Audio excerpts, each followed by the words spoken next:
10번째 세션을 시작하도록 하겠습니다. 인게이지먼트 임파워먼트의 한류 코리안 웨이브에 대해서 웰레슬리 대학과 연세대학교가 공동 주최하는 세션을 시작하도록 하겠습니다. 이선희 교수님께서 저자 역할을 맡아주실 예정인데요. 웨슬리 칼리지에 계십니다. Good afternoon, everybody.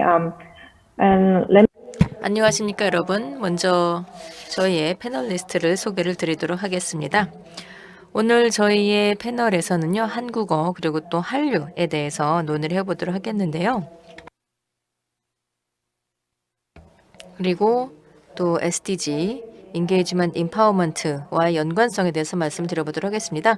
오늘 저희가 두 분의 발표자가 계신데요. 먼저 소개를 드리도록 하겠습니다. 먼저 마크 피터슨 교수님이신데요.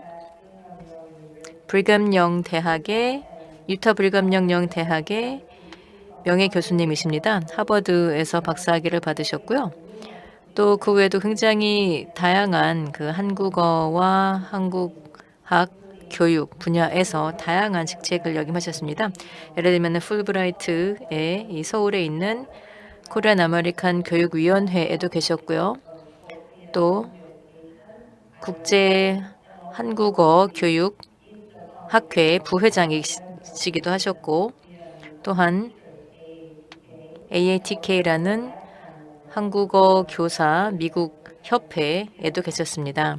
또한 에이시아 소사이어티 한국 지부의 종신 회원이시기도 합니다. 또 그 외에도 굉장히 다양한 저술 활동도 하셨는데요.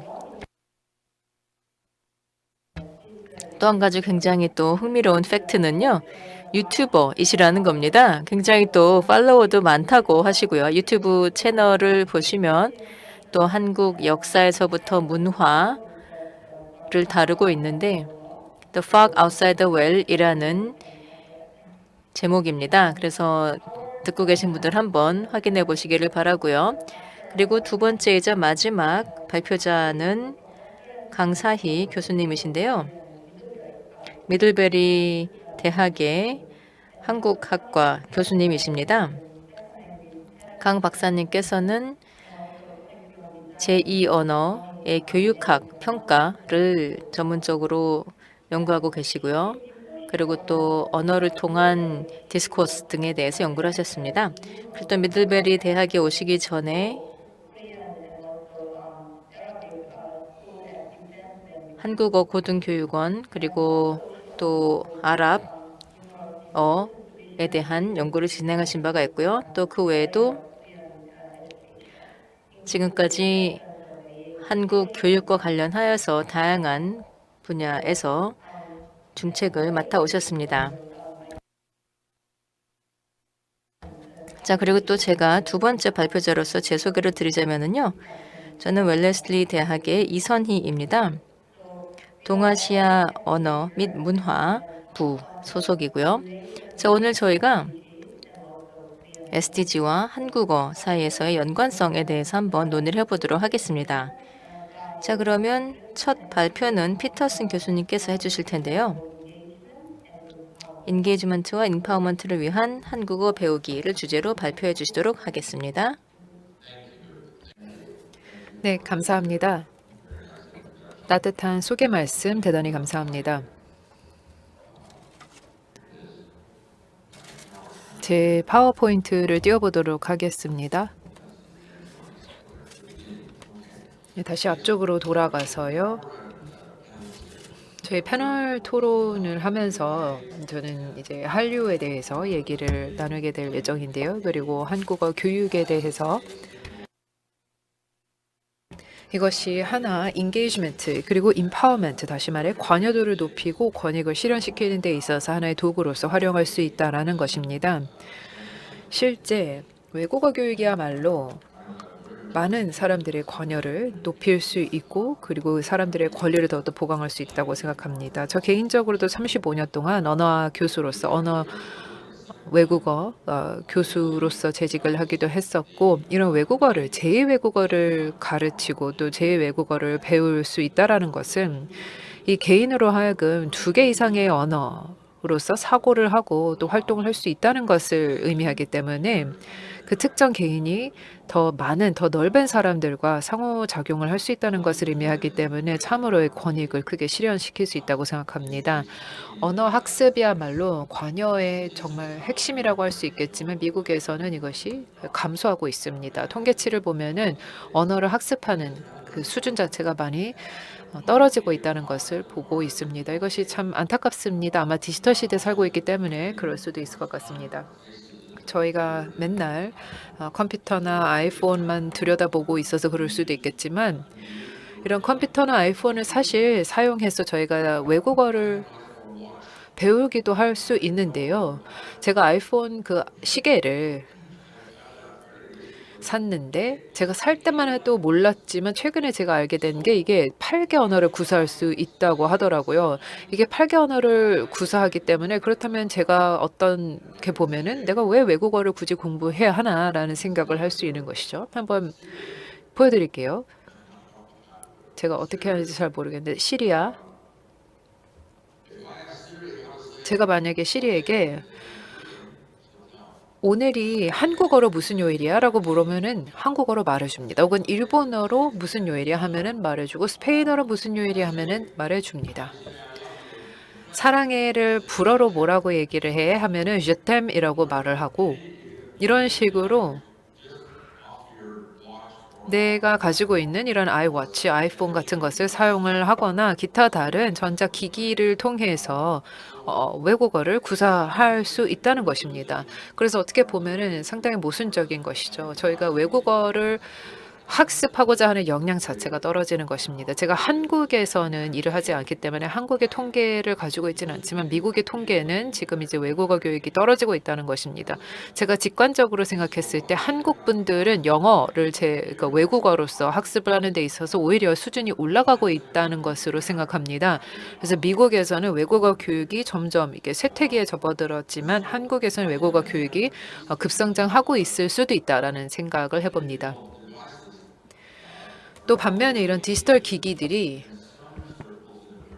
미국에서는 일부 외국어 수강을 하거나 하는 데 있어서 활용하는 사람들도 있겠지만 다양한 이런 방법을 통해서 할 수 있다고 생각합니다. 내가 어디 언어 교육원에 갈 필요 없이 어디 가서 수강할 필요 없이 그냥 내 시계에다 대고 얘기를 할 수 있기 때문에 그러면 외국어 교육을 받을 수 있는 것이죠. 혹은 내가 이 시계에서부터 어떤 말을 할 때 여기에 대해서 내가 평가를 할 수 있다는 것이죠. 왜냐하면 재밌는 게 제 시계에다가 시리한테 뭘 물어보면은 답을 꼭 반말로 하더라고요. 그래서 만약에 이 반말로 배운 한국어를 어디 좀 점잖은 자리에 가서 반말로 그대로 얘기를 했다. "어떻게 여기 가나?" 라고 내가 그 점잖은 자리에서 얘기를 한다라고 하면은 어떨까요? 내가 길을 헤매고 있는 상황에서 누군가를 붙잡고 "어떻게 가야 하나?" 라고 물어보면은 이제 어떤 리액션이 나타날까요? 참으로 우스운 상황이 연출될 수도 있겠죠. 그래서 어떻게 보면 이런 기기를 통해서 내가 외국어를 학습할 수도 있지만 또 잘못된 식으로도 학습을 할 수 있다라는 것을 알게 해 주는 것입니다. 하지만 어쨌든 외국어를 교육을 하고 외국어를 학습을 하는 데 있어서 관여도도 높아지지만 나의 그 권익 자체가 나의 그 권익이 더욱더 강화될 수 있죠. 사실 제2외국어를 습득을 하면은 두뇌력이 커진다고 합니다. 어린이들, 영유아들 중에서 어렸을 때부터 2개 언어 이상에 노출이 된 아이들은 그 아이의 IQ라고 할까요? 아이의 그 지능 지수가 계속해서 증가한다고 합니다. 2개의 언어에 노출이 되고 2개 언어로 사고하는 그 사고력이 커지기 때문에 그렇습니다. 따라서 외국어 교육을 통해서 나의 역량 또 나의 능력 자체가 함양될 수 있다는 것이고요. 그리고 신기하게 나의 두뇌가 운영되는 그 두뇌력 자체도 달라질 수 있다고 합니다. 외국어를 교육하고 외국어를 학습하는 것은 지금 우리가 디지털 시대에 사는데도 많은 강점을 줍니다. 두뇌력도 커지기도 하지만 다른 타 문화를 이해를 하는 데 있어서 도움을 줍니다. 내가 다른 언어 사실 언어를 통해서 문화를 알게 된다라고 하는데요. 문화는 모든 것입니다. 문화는 모든 것을 다 아우르기도 하지만 문화의 핵심에는 언어가 있습니다. 언어가 어떤 문화가 됐든 문화권의 핵심이기 때문에 그렇습니다. 따라서 이 세상을 살아가고 기능을 하는 데 있어서 언어가 정말 중요한 하나의 툴이다라는 것은 사실인 것 같습니다. 외국 문화를 내가 알고 싶다라고 하면은 그 외국 문화권에 사는 사람들이 생활하면서 어떤 언어를 사용을 하는지 그 언어를 배우는 것이 정말 중요하다고 하겠습니다. 예를 들어서 한국어를 내가 배운다라고 하면은 9,500만 명의 사람들과 더 관여를 할 수 있게 됩니다. 관여도가 올라가는 것이죠. 이 9,500만 명이 구사하는 언어를 내가 구사하기 때문에 그렇습니다. 하지만 아까 말씀드렸다시피 미국에서는 외국어 학습의 그 정도가 외국의 학습률이 떨어지고 있습니다. 이게 정확한 최근 통계치를 얻는 것이 좀 쉽지가 않았는데요. 예를 들어서 2016년 한 5년 전에 그리고 그 전에 3년 전에 조사를 했었을 때만 하더라도 그때 일본어랑 한국어 빼고 다시 말해 2013년인데요. 일본어랑 한국어 빼고 다른 외국어 등록률이 떨어졌습니다. 그리고 2016년에는 일본어도 역시 외국어 학습률이 떨어졌지만 한국어만이 외국어 학습 등록률이 올라갔다고 합니다. 그래서 미국 상황에 대해서 말씀을 드리는 것인데요. 이게 한국에서의 통계는 어떤 정도인지 모르겠지만 흥미로운 게 한국어를 배우고자 하는 사람들이 더 증가하고 있다는 것입니다. 왜 그럴까요? 코리안 웨이브, 한류 때문에 그런 것 같습니다. 이 대중문화 현상 때문에 그렇다고 저는 생각합니다.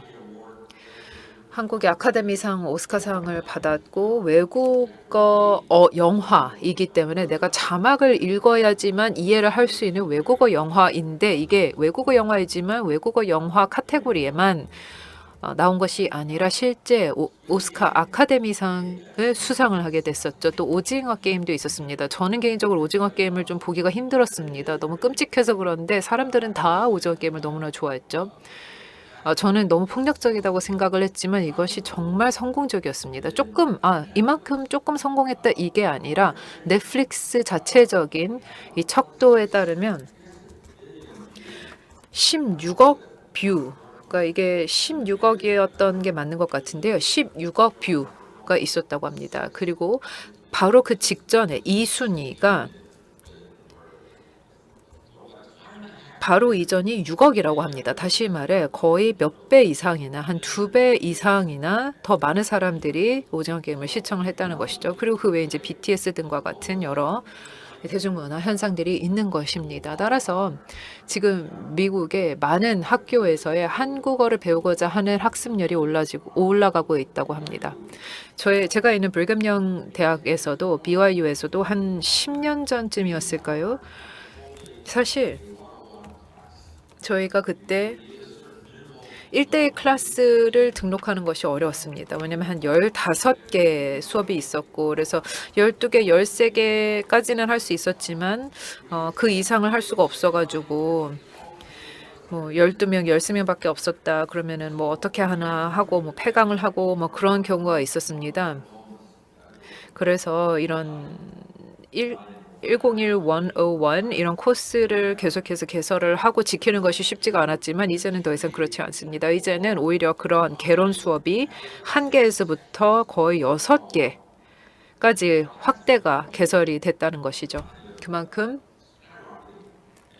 이런 개론 수업이라고 할까 인문 수업들이 더욱더 확대되고 있다고 말씀을 드리겠습니다. 한류 때문에 한국어를 수강하고자 희망하는 학생들이 폭증했다는 것이죠. 이 교수님께서도 아마 웰슬리에 대해서 지난 10년 동안의 사회에 대해서 말씀해 주실 수 있을 것 같고 아마 강 교수님도 아마 그 미들베리 칼리지에서도 비슷한 얘기를 해주실 것 같은데요. 이제 그렇게 관여도가 올라갔다라고 말씀을 드리겠고요. 그 외에는 임파워먼트 말씀을 또 드리겠습니다. 어떤 사람의 권익 그런 이 실현을 할 수 있고 강화될 수 있다는 것이죠. 이것도 사실 언어에서부터 시작합니다. 내가 내가 가지고 있는 힘을 더욱더 발휘하기 위해서는 언어가 있어야 됩니다. 저 영어에서는 이런 말을 합니다. Words matter. 그리고 이게 사실 뭐 정치권에서 이런 얘기를 많이 하죠. 제가 원래 그런 말을 하긴 했지만 그 뜻으로 얘기한 게 아니었어요라고 하지만 사실상 말은 정말 중요합니다. 우리가 하는 말, 그리고 우리가 쓰는 말은 거기에는 힘이 분명히 담겨 있습니다. 그리고 외국어로서 그런 말을 한다면 2배 이상의 힘을 기를 수 있다는 것을 의미합니다. 개인적인 그 경험에 대해서 말씀을 드리겠습니다. 이 외국어로서 내가 외국어를 제2외국어를 구사를 하는 것이 어떤 가치를 가져다 줄 수 있는지, 어떤 힘을 발휘할 수 있는지 말씀을 드리겠습니다. 이런 디지털 번역도 디지털 커뮤니케이션 시대에서는 우리가 서로를 더 잘 이해를 할 수 있는데 이런 기회를 통해서 정말 디바이스에만 의존하는 것이 아니라 실제 외국어를 우리가 더욱더 적극적으로 배우고자 하는 의지로 이어지면 좋을 것 같습니다. 이런 인게이지먼트와 임파워먼트, 언어의 인게이지먼트와 임파워먼트에 대해서 마지막 한마디만 말씀을 드리고 싶은데요. 제가 읽은 시가 있습니다. 강 교수님께서도 잘 아시겠지만 미국 정부에서는 언어의 어려움이 1단계에서부터 4단계가 있습니다. 한국어는 4단계입니다. 미국에 있는 영미권 네이티브가 한국어를 배우는 것이 가장 어렵다는 것이죠. 4단계에 있다라는 것은 4단계를 구사를 할 수 있다는 것은 내가 시를 이해를 할 수 있다는 것이죠. 시는 정말 그 문학의 최고조인 것이죠.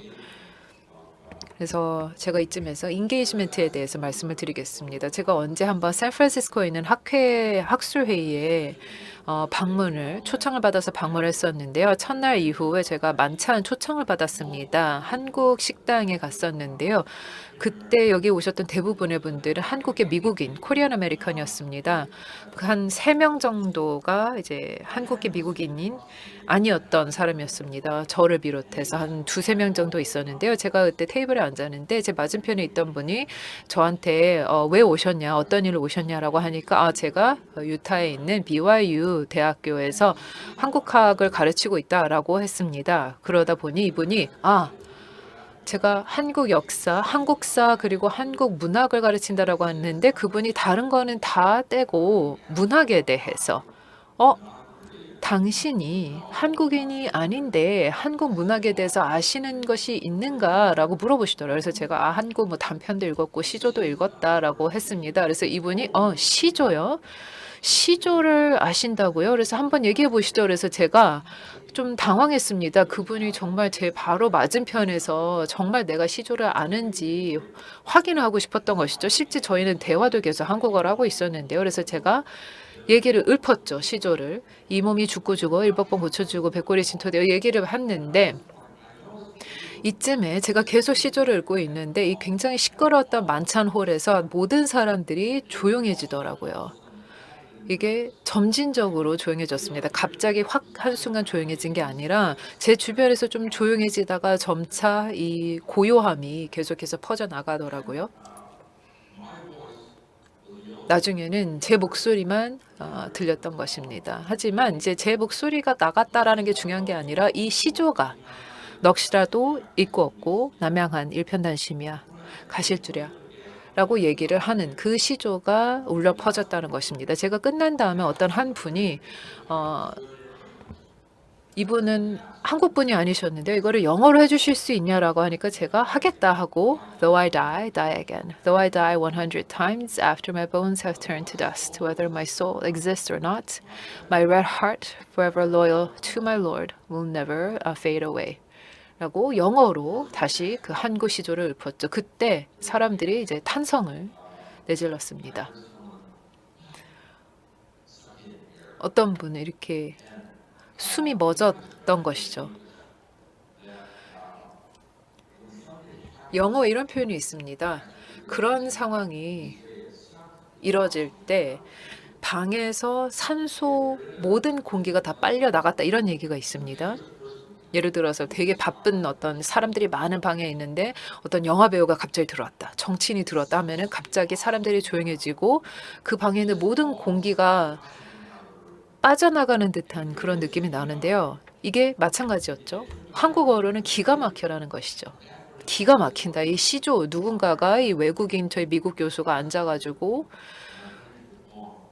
시조를 읊는데 기가 막혔다라는 것이죠. 그래서 이 시조가 정말 많은 사람들에게 울림을 줬고 그것을 보면서 제가 참 힘이 있구나라는 것을 알게 됐습니다. 이게 저에게는 아주 가치 있는 하나의 교훈이었습니다. 그래서 오늘 저희가 인게이지먼트, 임파워먼트를 얘기하기 위해 이 자리에 와 있는데 그 시조를 보면서 저는 그때 당시 아주 그 시끄러 벅적했던 만찬 식당에서 우리가 어떤 사람들, 내가 많은 사람들과 관여를 할 수 있었다는 것. 그만큼 이 말이 가지고 있는 힘에 대해서 다시 한번 깨닫게 되는 그런 상황이었습니다. 이렇게 인게이지먼트, 임파워먼트, 제2 외국어. 왜냐하면 이거는 저한테는 제2 외국어였기 때문에요. 제2 외국어가 가져다 주는 힘을 잘 보여줬다고 생각합니다. 이렇게 인게이지먼트와 임파워먼트를 위해서 하나의 언어가 좋은 도구가 될 수 있습니다. 언어가 내가 제2 외국어, 제3 외국어를 배운다라는 것은 내가 관여를 하고 나의 그 가치를 실현시키는 데 있어서 훨씬 더 이 힘을 배가할 수 있다는 것이죠. 그래서 앞으로도 미국에서도 많은 사람들이 한국어를 배웠으면 합니다. 감사합니다. 네, 피터슨 박사님 감사합니다. 네, 그러면 이제 제가 바로 두 번째 발표를 진행하도록 하겠습니다. 그러면 먼저 잠깐 준비를 하겠는데요.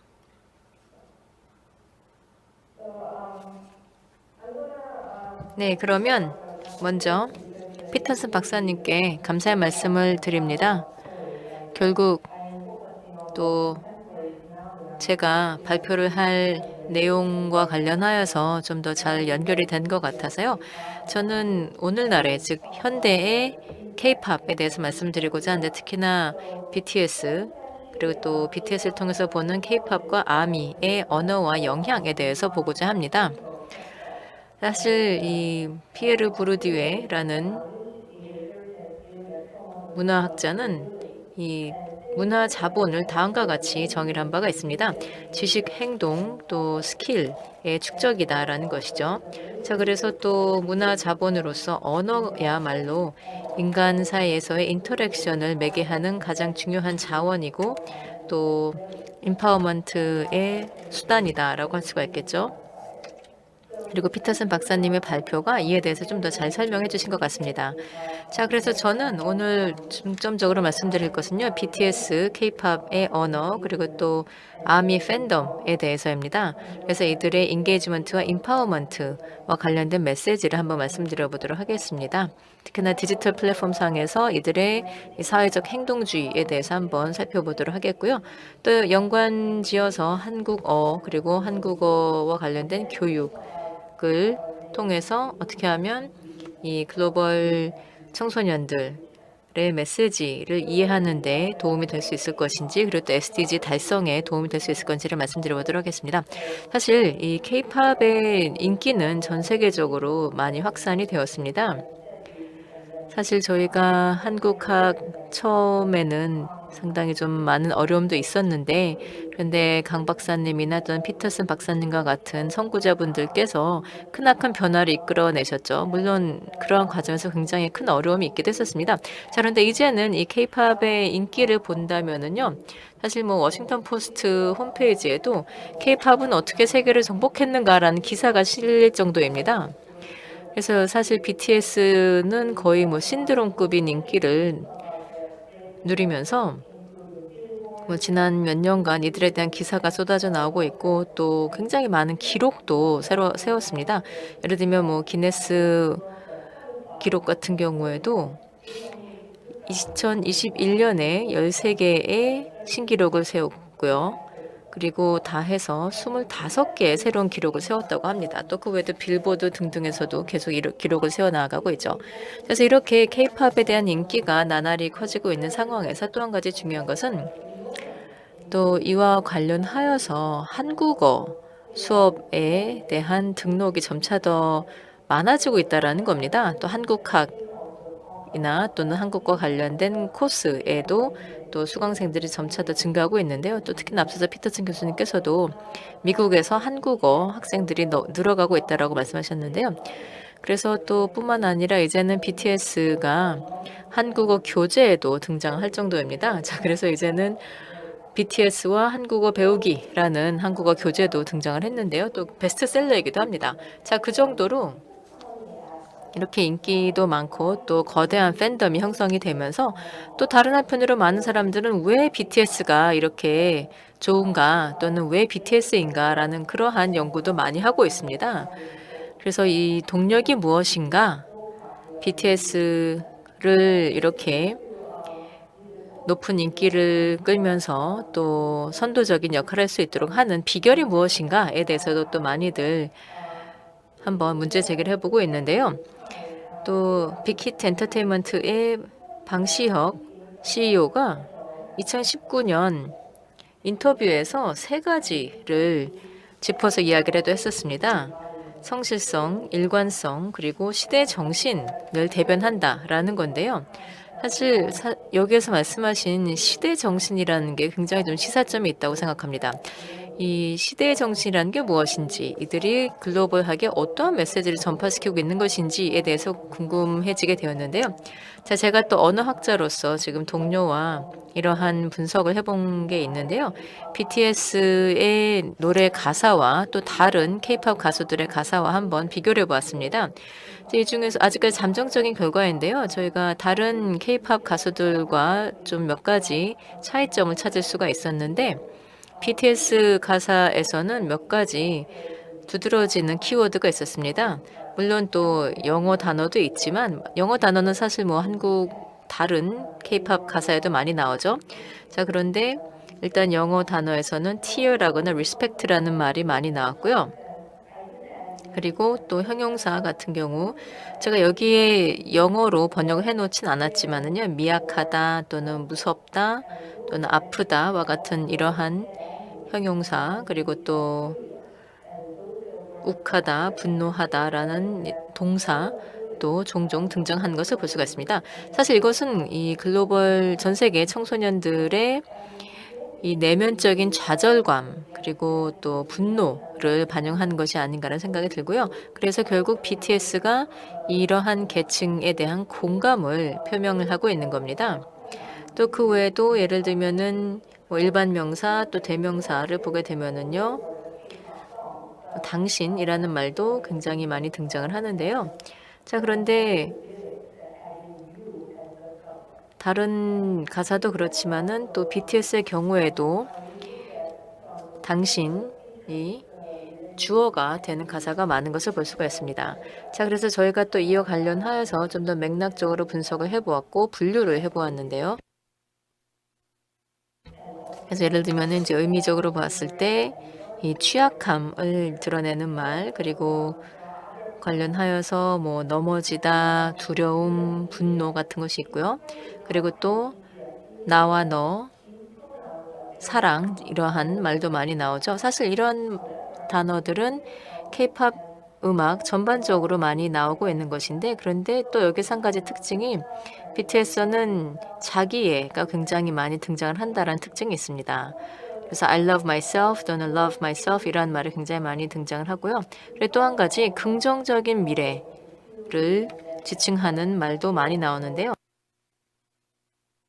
한편으로는 두려움이나 또 분노에 대해서도 노래를 하면서 또 동시에 내일은 좋은 날이 될 것이다 라는 긍정적인 미래를 그려내고 있는 것도 많이 볼 수가 있는데요. 자, 그래서 이렇게 K-팝의 언어를 보게 된다면 사실 최근에는 영어와 한국어가 섞여 있는 것을 많이 볼 수가 있습니다. 2006년에 제이미 리가 K-팝을 분석을 하면서 영어 단어가 굉장히 많이 사용이 되고 있다라고 지적을 하였는데, 실제 한국 사회에서는 이제는 바로 이러한 하이브리드한 이런 혼성적인 특징이 등장하고 있다라는 것입니다. 이것이 바로 한국의 지금의 현대적인 정체성의 일부이다라는 것이죠. 그래서 한편으로는 국제적이고 또 진보적이고 미래적인 또 재미있는 것을 좋아하는 그러한 정체성을 반영한다라는 것이고요. 자, 그런데 또 김주옥의 분석에서 보면은 BTS를 또 하나의 방법으로서 분석을 하셨는데, 오늘날의 네트워크 사회에서 소외된 계층 또 비서구권 문화와 함께 반헤게모니 문화를 형성한다라고 하고 있습니다. 사실 또 한국어의 경우에는요. 그렇게 원래 전 세계적으로 많이 사용되는 말은 아니죠. 그래서 물론 또 영어로 노래를 하는 경우도 있긴 하지만 어쨌든 K-팝이 대부분 한국어로 노래를 하다 보니까 이제는 한국어를 배우고자 하는 학생들이 전 세계적으로 증가하는 것을 볼 수가 있습니다. 그래서 이제는 또 한국어 자체가 이 전 세계 청소년 커뮤니티의 하나의 새로운 매개체가 되고 있는 모습을 볼 수도 있습니다. 자, 이렇게 언어 자체 외에도요. 또 한 가지 굉장히 역동적인 사회 활동주의를 볼 수가 있습니다. BTS도 그렇고 또 BTS의 아미도 그러한 모습을 보이고 있는데요. 기억하실지 모르겠지만 BTS가 Black Lives Matter 운동에 2020년에 100만 달러를 기부를 했는데요. 이게 사실 어떻게 보자면 하나의 충격적인 사건이었던 것이고요. 그리고 서구 미디어에서도 이에 대해서 굉장히 많이 주목을 했습니다. 또 BTS의 팬덤인 아미도 또 마찬가지로 100만 달러를 모금을 하였는데요. 그래서 여기서 또 한 가지 상당히 좀 의외이고 그리고 또 감동적인 사실은 디지털 플랫폼을 활용해서 24시간 이내에 모금을 완료했다라는 겁니다. 그래서 디지털 기술을 통해서 이 정도로 이 사회적 기동성이 있다라는 것을 보여주었고요. 자, 이러한 사회적인 활동주의를 관련해서 보게 된다면 그러면 2021년 가장 많은 리트윗이 된 트윗은 BTS가 한 트윗인데요. Stop Anti-Asian Hate Crime입니다. 리트윗이 100만 번 된 것으로서 이게 2021년 기록이었습니다. 자, 이렇게 역동적인 사회 활동주의를 진행을 하면서 소셜미디어 또 디지털 플랫폼에서 바로 이런 활동주의를 이어나가면서요. 또 K-팝 팬 사이에서도 좀 어느 정도의 변화가 발생하고 있다는 것을 볼 수가 있습니다. 그래서 이제는 K-팝 팬에서 K-팝 스탠으로 전환하고 있다는 건데요. 스탠이라는 것은 사실 스탠에 대해서 명확한 정의가 아직 내려지지 않았는데 어쨌든 팬이라는 의미도 들어가고요. 그래서 여기에는 굉장히 다양한 배경의 사람들이 포함이 됩니다. 각기 다른 연령대, 인종, 또 성별 다 포함이 되고요. 그리고 또 지난 몇 년간 특히나 작년에 또 대선이 진행이 되면서 뭐 트럼프의 유세 현장에서 예를 들면 또 BTS 같은 경우에도 이와 관련하여서 또 BTS 팬들이 이와 관련해서 또 정치에도 참여를 하면서 또 새로운 모습을 보여주게 되었고요. 그래서 BTS가 또 플랫폼으로서 또 영향을 발휘하고 있는데 2020년 가장 트윗이 많이 된 사람이 바로 BTS였습니다. 한 6위였었는데요. 그래서 또 그 당시에 전체적으로 봤을 때도 바이든 대통령 다음으로 또 정국이 가장 트윗이 많이 된 사람이었었고 또 그 1위가 이 바이든 대통령이었었고요. 어쨌든 그래서 이러한 것을 보게 된다면 이런 이 사회적인 활동주의를 보면 결국 또 SDG의 특사 역할을 하는 것도 놀랍지 않다고 할 수가 있겠습니다. 작년에 UN 총회에서 BTS가 전 세계 청소년들을 대상으로 굉장히 감동적인 메시지를 전달했습니다. 그래서 미래를 위한 희망, 또 코로나 백신에 대한 이 중요성 강조 등등과 같은 메시지를 전달하였는데요. 그래서 이렇게 이 BTS와 또 아미를 보게 된다면 아미 즉 BTS의 팬들은 단지 BTS를 그냥 따르기만 하는 것이 아니라 이제 어떻게 보자면 이들을 이끌고 나가고 있다라고도 할 수가 있겠습니다. 그래서 아미가 이런 리딩 역할을 하는 것을 보게 된다면 이게 One in an Army라는 웹사이트인데요. 여기서 보시면 이 전 세계 아미들을 연결을 해주는 웹사이트입니다. 자, 그래서 아미도 이제 워낙 규모가 커지다 보니까 이제는 하나의 동질적인 그룹이 아니고요. 굉장히 다양한 그룹이 포함이 되면서 또 다양한 비전도 있고 또 다양성을 중시하는 그룹이 되었습니다. 또 그러면서도 서로 간에 연결을 하기를 원하고요. 그래서 자선단체에 기부를 한다거나 또는 환경이나 기후변화, 그 외 사회 정의 활동을 하는 단체들과도 함께 협력을 하거나 연결을 이어나가고 있습니다. 자, 그리고 또 아미가 언어 운동에도 참여를 하고 있는데요. 특히 번역 분야입니다. 자발적으로 BTS와 관련된 번역을 하는 팀들이 있는데요. 트위터에서 이미 유명한 번역팀이 있는데 그런데 트위터뿐만이 아니고요. 소셜미디어에서도 보면은 굉장히 잘 알려진 BTS 번역팀이 있습니다.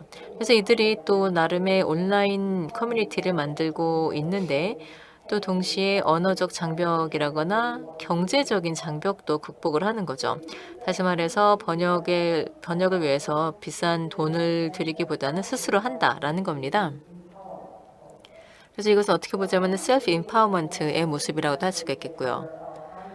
자, 그리고 아미의 참여에 있어서 또 한 가지 대표적인 예를 보자면은요. 이 아미의 인구 조사가 있습니다. 그래서 이것은 아미가 작성하고 또 46개 언어로 번역이 된 것인데요. 이제 아미가 이것을 다 진행을 한 겁니다. 그래서 최종적인 답을 받은 것도 상당히 많았습니다. 그래서 거의 한 40만 건의 답을 받았는데요. 이 조사에서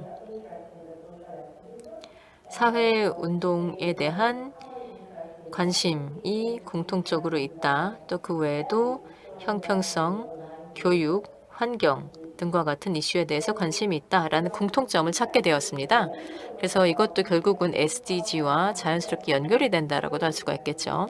자, 그래서 이 K-팝 그리고 또 아미가 결국은 오늘날 전 세계 청소년들, 밀레니얼들 그리고 또 Z세대들의 초국가적인 정체성을 반영한다라고 할 수가 있겠고요. 또 동시에 오늘날 전 세계 청소년들이 삶의 다양한 면을 탐색하고자 하는 욕구를 반영한다라고도 할 수가 있겠습니다. 예를 들면 자연, 교육, 인종, 젠더 문제 등등 다양한 측면에 대해서 탐색을 하고자 하는 것을 반영한다라고 할 수 있겠고요. 또 그 외에도 글로벌 문화에 있어서의 반헤게모니 정서를 반영한다고 할 수 있겠습니다. 그래서 보다 개방된 커뮤니케이션 채널, 공감 등등이고요. 또 그 외에도 SDG와 관련된 키워드가 등장하는 것을 볼 수가 있습니다. 형평성, 환경, 젠더, 교육 등이고요. 그리고 이런 디지털 활동주의나 또 다언어주의야말로 결국 전 세계의 초문화적인 움직임의 동력이 되어가고 있다라는 것을 말씀드릴 수 있겠습니다. 자, 그러면 사실 제가 좀 시간이 오버된 것을 알고 있는데요. 마지막으로 결론을 말씀드리자면 한국어와 교육은 BTS의 K-팝 또 아미의 언어를 배움으로써 글로벌 사회와 좀 더 연결을 할 수 있지 않을까 생각을 합니다. 자, 그래서 BTS와 또 아미가 어떠한 메시지를 전하고 있는가를 좀 더 분석을 함으로써 그래서 한국어와 교육이 함께 연결이 될 수도 있을 것이라고 보고요. 그리고 한국어를 SDG에 대해서 배우는 툴로 삼을 수도 있을 것이라고 생각을 합니다. 그래서 SDG의 목표를 달성해 나가는 데 있어서 한국어가 활용될 수도 있지 않을까 생각을 하고요. 자, 그럼 제가 시간이 좀 초과가 되었는데요. 바로 다음 발표자인 강 박사님께 순서를 넘기도록 하겠습니다.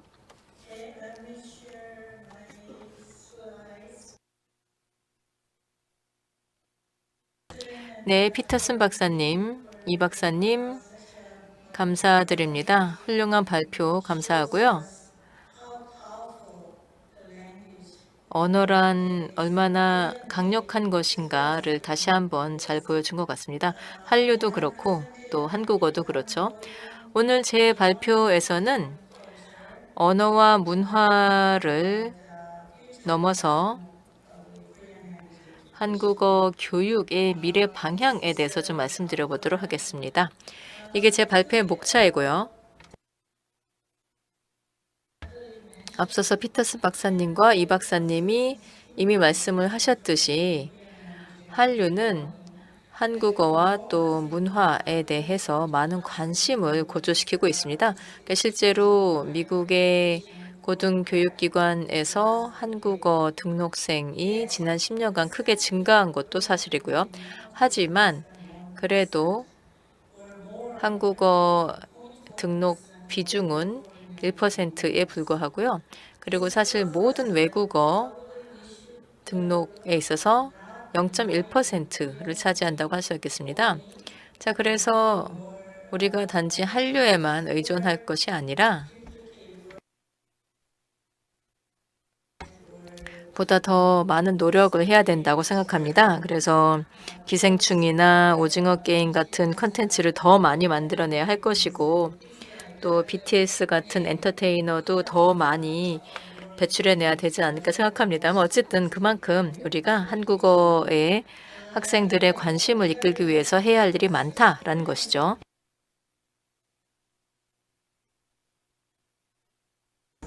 그렇긴 하지만 또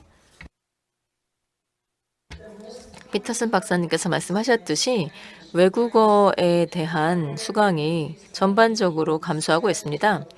그래서 지금 예를 들면 불어나 스페인어 같은 외국어에서는 이 외국어 프로그램을 강화하거나 좀 더 다른 방식으로 관심을 이끌고자 노력을 하고 있습니다.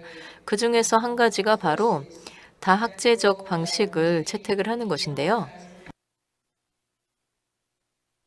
그래서 단지 외국어 또는 문화 교육에만 국한되는 것이 아니라 다른 학과와도 연결을 짓는 겁니다. 스템이나 과학, 기술, 경제학, 수학인가요? 그래서 스템하고 연결을 한다거나 AI와 연결을 한다거나 또는 의학과 연결한다거나 또 그 외에도 사회과학 등등 다양한 인문학 관련된 분야와 연결을 하고자 노력을 하고 있다는 겁니다. 자, 사실 90년대부터 이 커넥션이라는 것이 외국어 학습에 있어서 한 가지 중요한 주제였었습니다. 그래서 특히나 외국어를 배우는 경우에는 뭐 컨텐츠 기반이나 또는 문제 기반 또는 문제 해결 기반과 같은 방식을 통해서 또 해당 국가의 문화와도 연결이 되어야 한다라고 됐었고요. 또 그 외에도 동시에 많은 외국어 그룹에서도 유엔의 SDG와 연결을 짓고 있습니다. 그래서 커리큘럼을 설계를 달리 하고 있고요. 그래서 지금 현재 미국에서도 대부분의 고등교육기관들이 이제는 SDG를 공식적으로 이 교육 과정에 포함을 시키기도 하였습니다. 유네스코에 따르면 물론 언어가 중요하죠. 왜냐하면 언어를 통해서 사람들이 소통을 하고 의미를 공유하고 또 개인으로서의 정체성 또는 집단으로서의 정체성을 표명하기 때문입니다. 이것은 피터슨 박사님께서 이미 언급하신 것하고도 연결이 되는 내용인데요. 다시 말해서 언어는 참여와 인파워먼트, 즉 인게이지먼트와 인파워먼트의 수단이다라는 것이죠. 유네스코의 교육 가이드라인, SDG와 관련된 가이드라인을 보게 된다면 다음과 같이 강조하고 있습니다. SDG가 커뮤니케이션의 역할을 강조해야 된다는 겁니다. 그래서 평화 유지 그리고 또 위기 상황의 지역에서 바로 이러한 커뮤니케이션을 하는 데 있어서의 언어의 중요성을 강조하고 있다는 것이죠. 그래서 SDG의 이행을 모든 분야에서도 그렇지만 특히나 또 그렇기 때문에 언어, 외국어 분야에서도 SDG라는 것을 이 교육의 표준에 포함시켜야 된다고 생각합니다. 그래서 어떠한 커리큘럼의 설계이건 간에 증거 기반의 연구 결과를 반영을 해야 되기 때문에요. 더더욱 그렇다라고 할 수가 있겠습니다. 자, 그러면 제가 다음 장에서는 좀 몇 가지 예를 보여드리도록 하겠습니다. 어느 외국어 분야에서 새로운 커리큘럼을 디자인하는 데 있어서 SDG를 반영하고 있는가를 보여드리도록 하겠는데 사실 안타깝게도 한국어는 다소 여기에서는 뒤처지는 바이고요. 그래서 몇 가지 좀 더 앞서가는 다른 사례를 말씀드려 보도록 하겠습니다. 가장 많이 듣는 외국어 수업과 관련하여서요. 그리고 또 근래 들어서 한국어 관련 코스에서 어떻게 이를 따르고 있는지도 보여드리도록 하겠습니다. 자, 여기서 보시면 이것은 프랑스어의 샘플을 보여드리고 있는데요.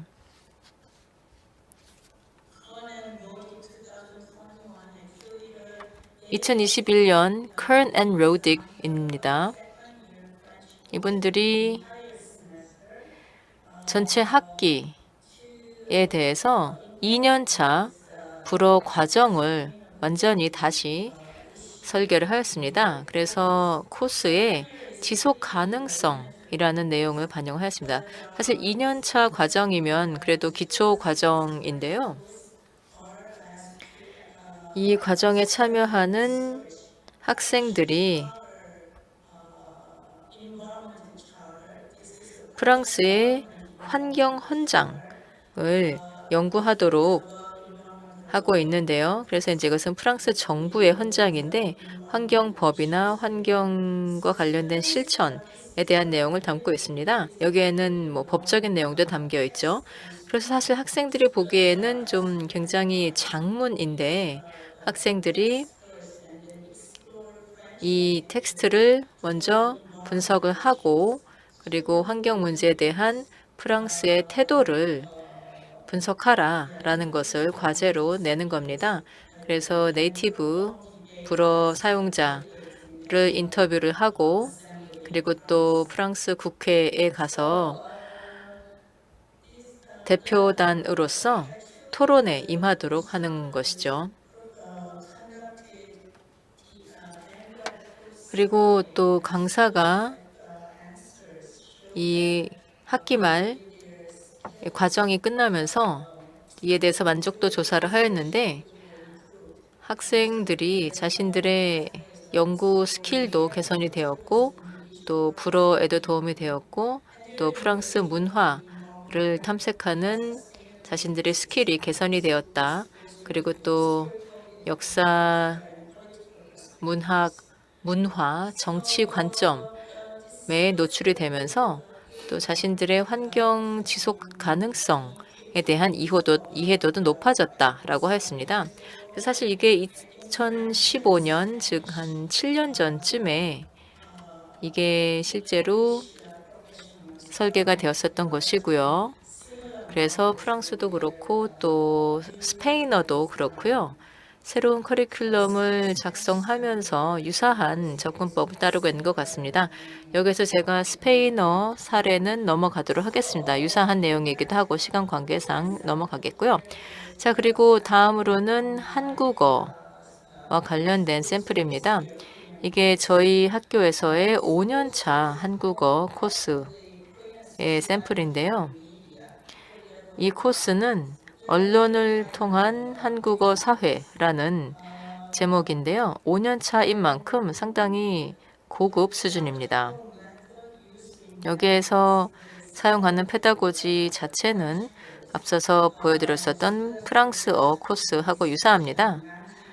학생들이 난지도 생태 공원화에 대해서 조사를 하도록 과제를 받습니다. 그래서 여기에서는 지속 가능한 폐기물 관리라거나 환경 영향, 매립지 문제, 이에 대한 해법 등등에 대한 내용인데 이것을 전부 다 한국어로 조사를 하는 것이죠. 그리고 또 이것을 뉴욕 스태튼 아일랜드에 있는 프레시킬스 파크하고 비교를 하는 것까지 포함이 됩니다. 이 지역이 전 세계 최대 규모의 매립지로 알려져 있는데요. 그래서 이 지역에 대한 재개발 사업이 2035년까지 마무리될 예정입니다. 어쨌든 프레시킬스 파크에 대해서도 조사를 하고 또 여기에서의 환경 지속 가능성 프로젝트 그리고 난지도 지속 가능성 프로젝트하고 비교를 한 다음에 또 매립지 문제 그리고 이에 대한 해법에 대해서 토론을 하는 겁니다. 사실 이 프로젝트는 단지 장밋빛 전망만 이야기를 하는 것은 아니고요. 또 다양한 잠재적인 문제가 있다라는 결론도 나왔습니다. 그래서 여기에 이외에도 다양한 활동이 포함이 되어 있는데요. 제가 여기에 다 나열하지 못했지만 그래서 이 과정의 마지막 단계에서 평가를 할 때 또 학생들이 평가하기로 환경 지속성에 대한 자신들의 이해도가 높아졌다라고 답을 하였고 그리고 또 한 학생은 나는 이제 환경 활동 그룹에 참여를 하겠다. 그 정도로 인파워를 받았다라고 하였습니다.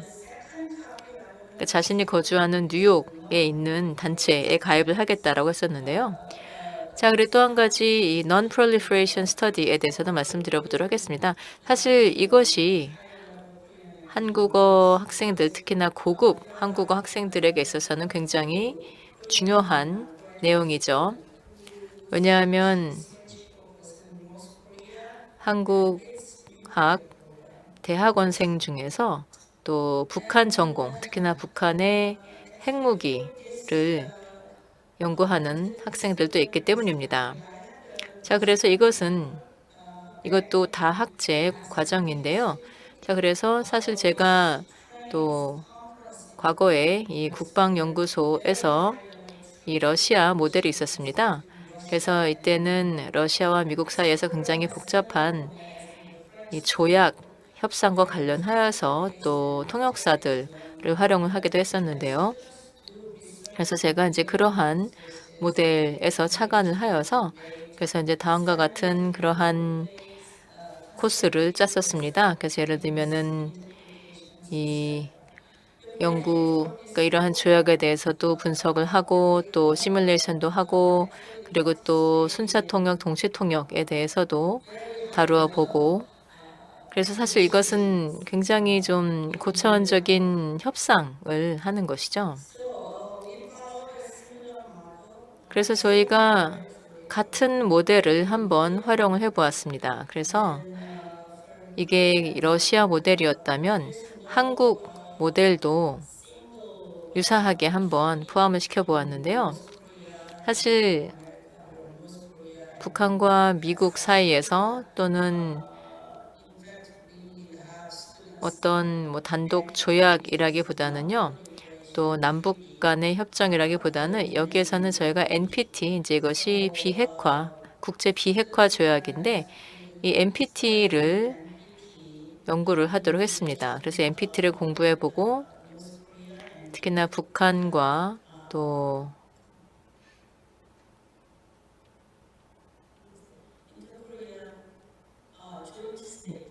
남북 공동성명서를 공부하도록 했고요. 그래서 저희는 보다 더 이 언어 스킬에 집중을 했는데요. 여기에서는 또 협상 스킬이나 또는 설득 스킬도 포함이 되었었고요.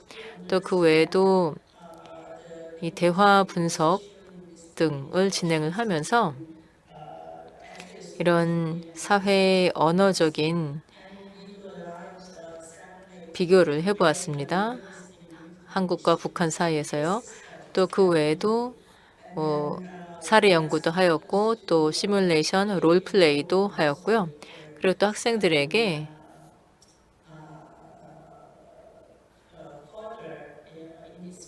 이 분야에서 공부를 더 할 수 있도록 글로서리를 만들도록 했습니다. 그래서 아까 말씀드린 것처럼 저희가 러시아 모델을 따라서 그래서 순차 통역과 동시 통역도 가르쳤고요. 저희의 대학원 프로그램하고 연결을 하여서 하였습니다. 저희 대학원 프로그램 중에서 이제 통역 대학원 프로그램이 있기 때문에 여기와 연계를 하여서 또 이런 통역 스킬도 가르치게 되었고요. 그리고 또 문화관 역량, 즉 이 문화 간 이해를 높이기 위한 연구나 또는 분석도 진행을 하게 하였고요. 그래서 이 프로젝트에서 굉장히 다양한 요소가 포함이 되어 있었습니다.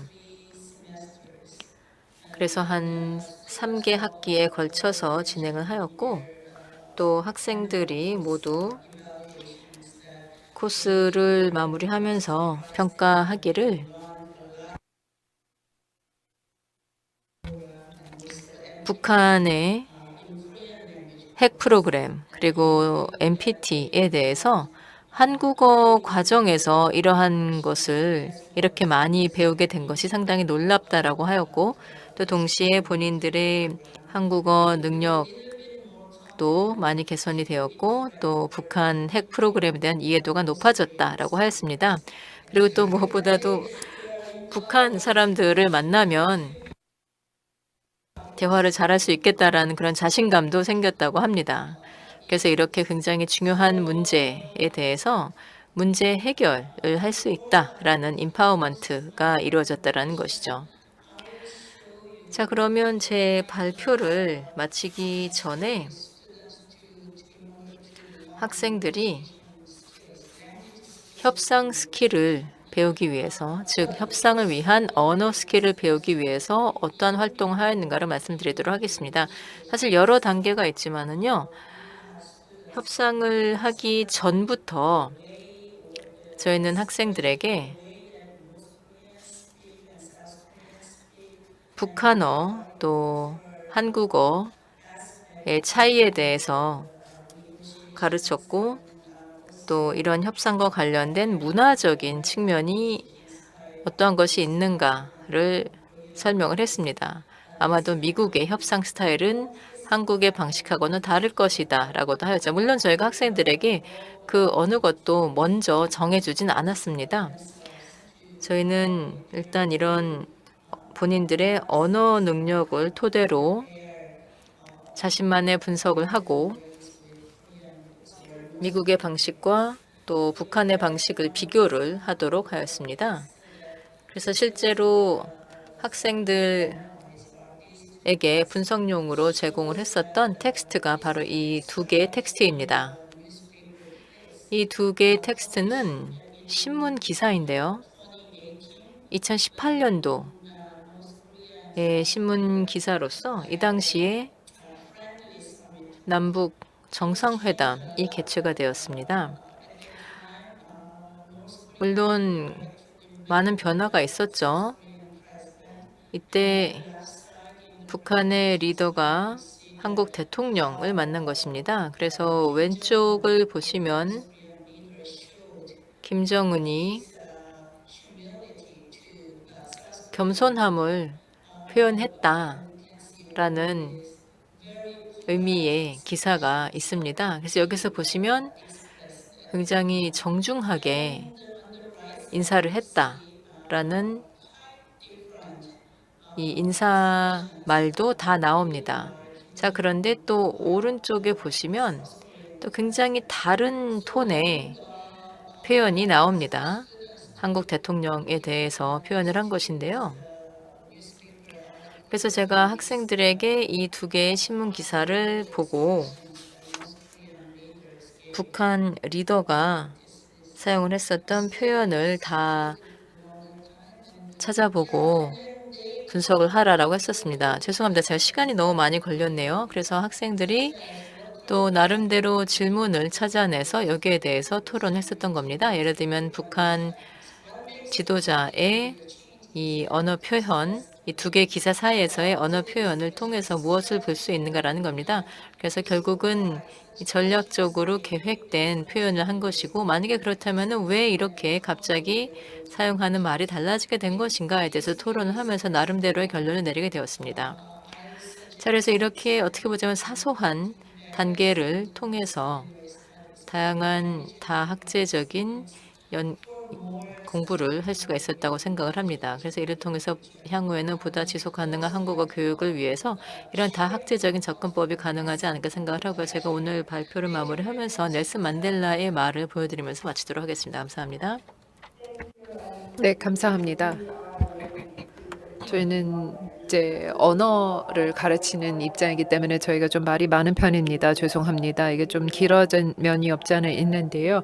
피터슨 박사님 또 강 박사님 감사합니다. 저희가 이런 대화를 계속해서 이어나가게 되길 바라겠습니다. 감사합니다.